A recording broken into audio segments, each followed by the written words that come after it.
Assalamualaikum warahmatullahi wabarakatuh. Saya Fatur Rahman Farezi, NIM C10511811024. Mata kuliah Dasar-Dasar Perencanaan Pengembangan Wilayah, Prodi Ilmu Tanah, Fakultas Pertanian, Universitas Tanjung Pura. Soal yang pertama, coba Anda analisis seberapa penting evaluasi kesesuaian lahan terhadap penetapan kawasan budidaya.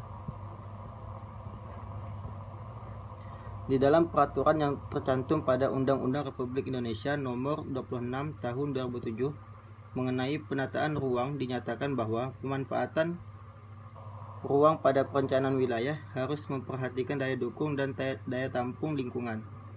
Hal ini dikarenakan apabila suatu lahan tidak sesuai dengan peruntukan dan kemampuannya dapat mengakibatkan kondisi kritis dalam jangka waktu tertentu.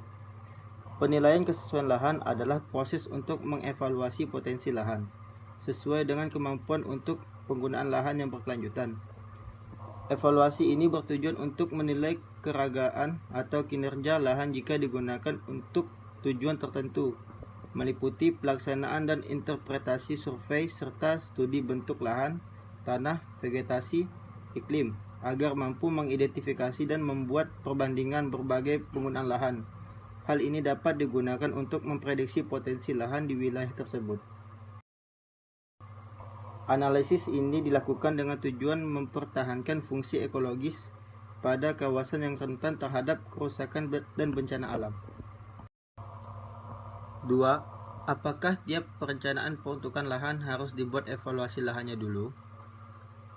Evaluasi lahan ini dilakukan untuk mengetahui alokasi pemanfaatan lahan yang tepat untuk perencanaan peruntukan lahan yang dikategorikan dalam bentuk kelas dan satuan kemampuan atau unit pengelolaan serta mengetahui lahan yang sesuai seperti lahan pertanian, lahan yang harus dilindungi, dan lahan yang dapat digunakan untuk pemanfaatan lainnya.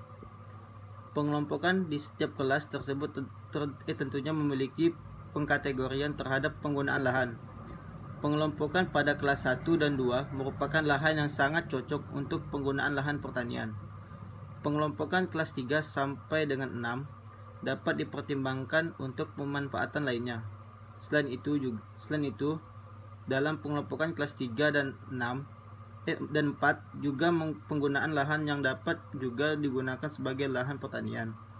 Pengelompokan dua kelas terakhir yaitu kelas 7 dan 8 merupakan lahan yang harus dilindungi atau untuk fungsi konservasi. Sekian dari jawaban dari saya. Apabila ada kesalahan saya mohon maaf. Saya akhiri, wabillahi taufiq wal hidayah. Wassalamualaikum warahmatullahi wabarakatuh.